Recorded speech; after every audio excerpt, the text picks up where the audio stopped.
E aí, turma, tudo bem com vocês?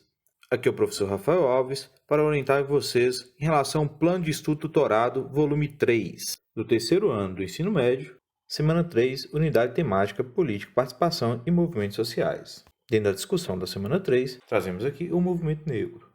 Para discutirmos aqui, então, sobre o movimento negro no Brasil, trazemos aqui uma leitura do cientista social Lucas de Brito Hill.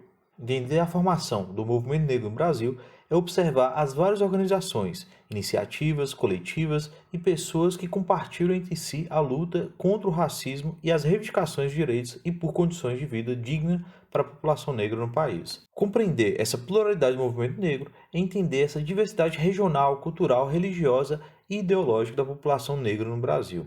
Com isso, podemos falar de movimentos negros no plural. E discutir essa questão do movimento negro no Brasil é entender uma resistência diante à opressão vivida pela população de origem africana desde que esses povos vieram parar aqui no Brasil de forma escravizada, e assim começa uma luta e uma resistência diante de toda essa opressão.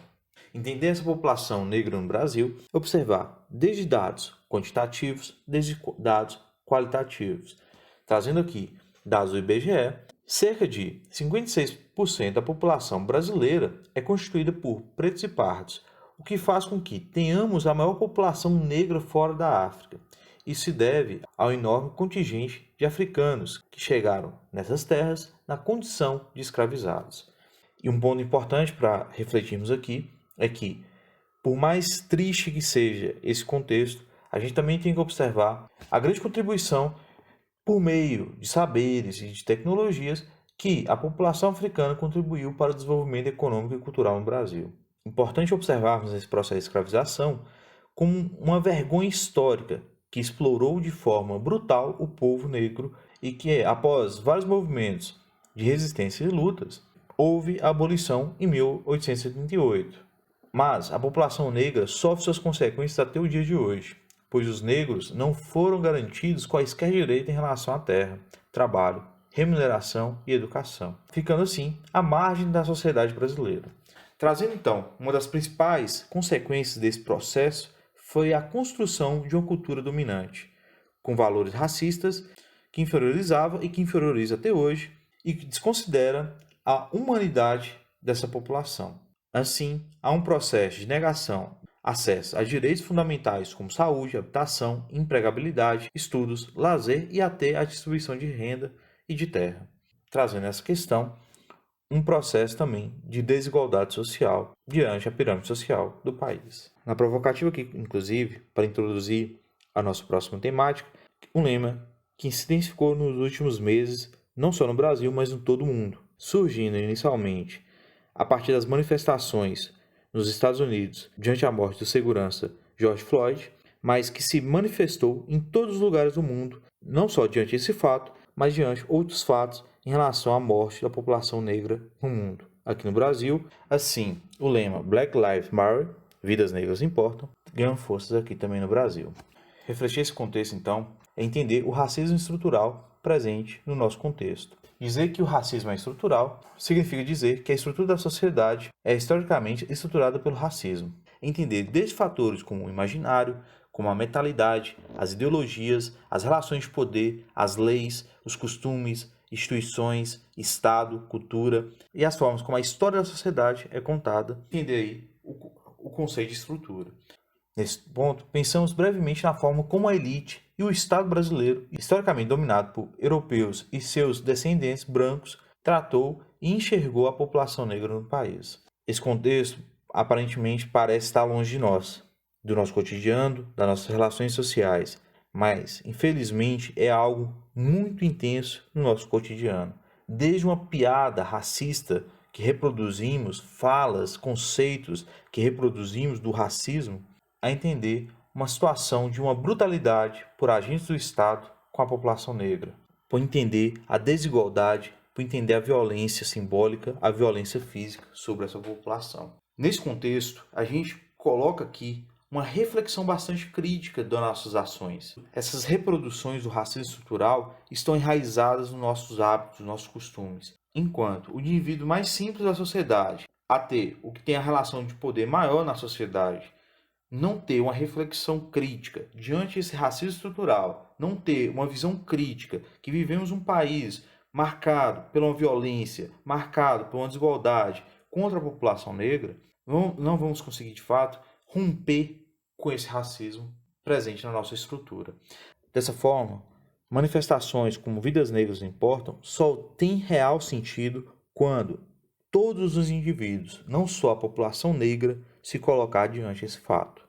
É um grande desafio, porque para romper todo esse processo, para romper todo esse fenômeno que é o racismo na nossa sociedade, há uma questão de também quebrarmos os privilégios que foram construídos desde o processo colonizador de benefício uma determinada parte da população, sendo essa parte da população muitas vezes de origem étnico-racial europeia, muitas vezes ali pessoas que sempre estiveram no patamar considerado de elite, algo que envolve aí fatores de classe, mas principalmente fatores étnico-raciais. Nessa reflexão, entramos na discussão do genocídio da população negra.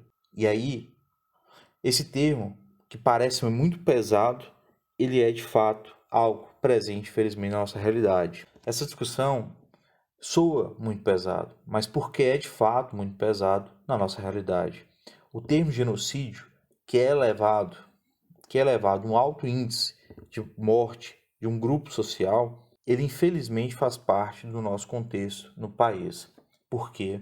Onde podemos observar isso a partir dos dados, onde nós temos um alto índice de violência e homicídio no Brasil, sendo um dos países mais violentos do mundo, e um dado provocativo para esse processo é entender que esse número altíssimo de violência tem um grupo que acaba sendo o mais atingido, que é a população negra, principalmente de jovens negros da periferia. Nesse processo vamos refletir pontos aqui sobre essa realidade, como por exemplo, como um país de maioria da população é negra e essa população significa a maior população negra fora do continente africano, porque as estatísticas revelam tanta desigualdade racial no país. E aí entramos numa reflexão de que o corpo negro ainda é visto na ótica do colonizador, que rejeita e busca desumanizar o negro por sua aparência, criando estereotipos de marginalização, violência e a fealdade para essa população.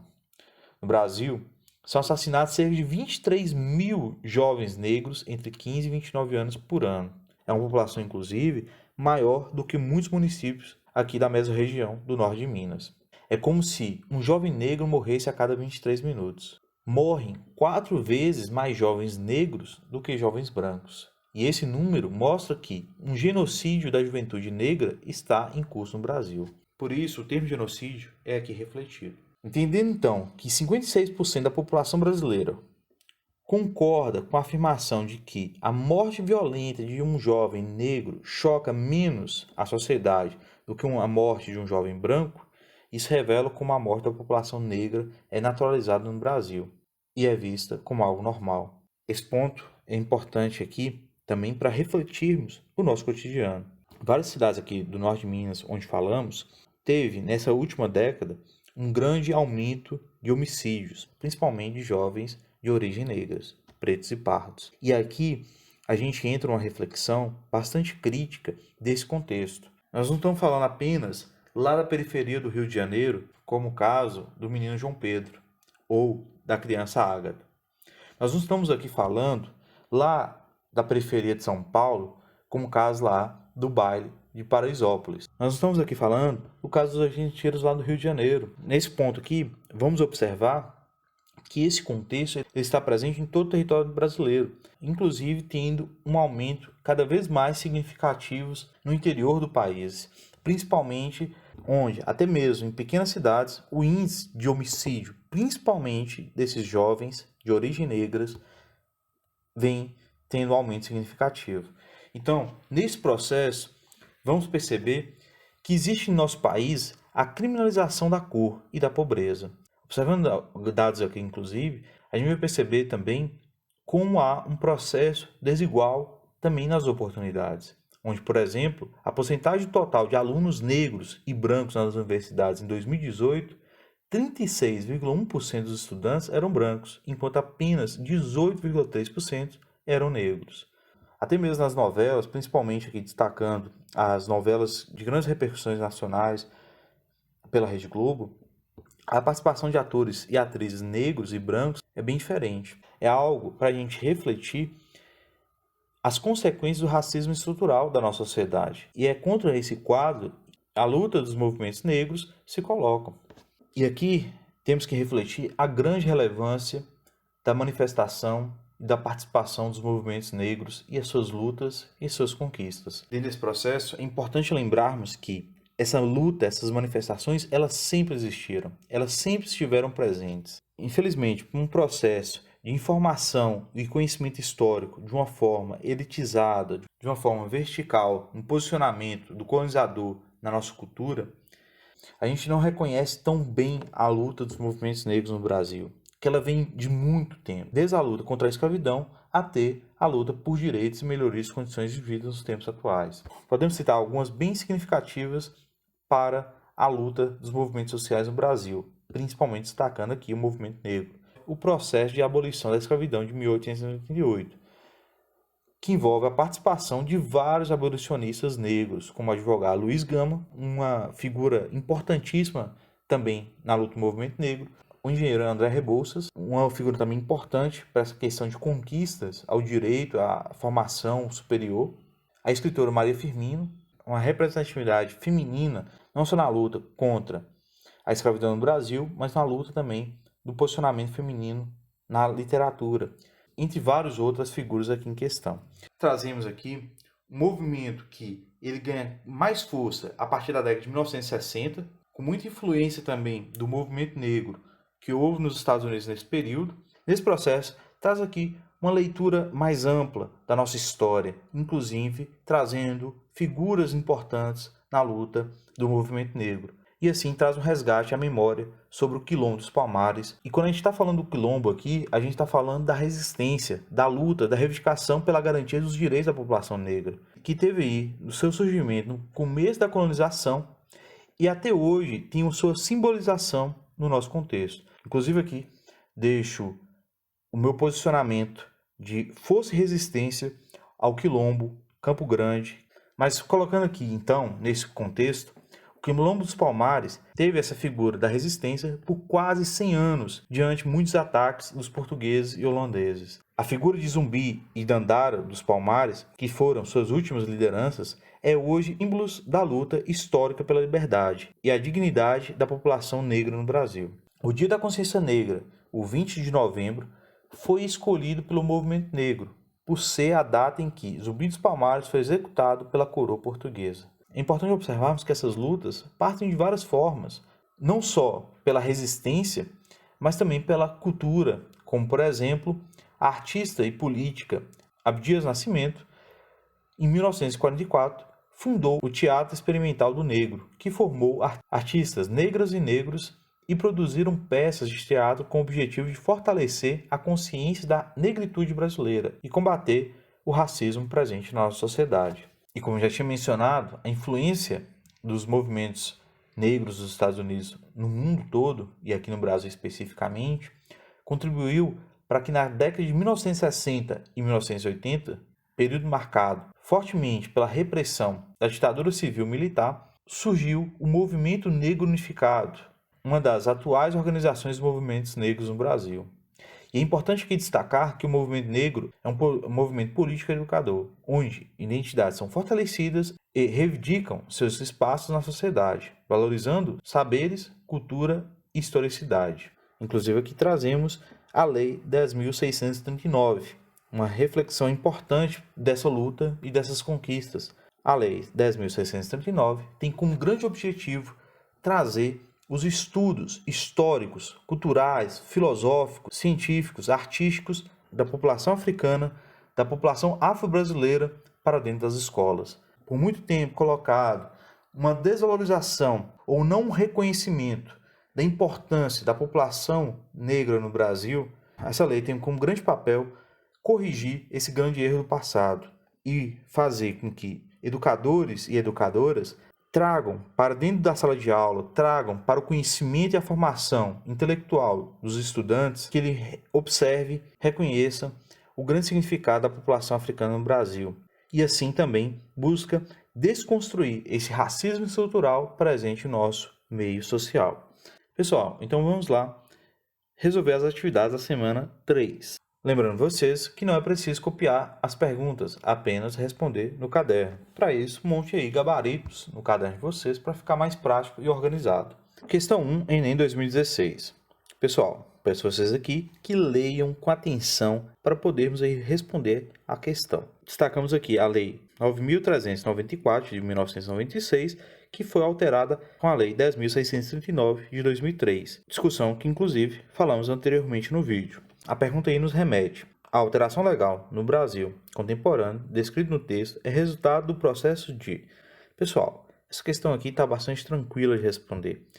É importante contextualizar essa lei, a importância que ela tem para um grupo étnico-racial no país, que é marcado por várias mobilizações, por várias lutas, manifestações para a garantia não só de combater uma discriminação sobre esse grupo, mas também da importância desse grupo para o país.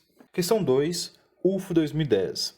Pessoal, nessa proposta aqui, observe com cautela as alternativas, porque aqui pede a questão incorreta. Vocês vão perceber aí fatores primordiais da luta do movimento negro.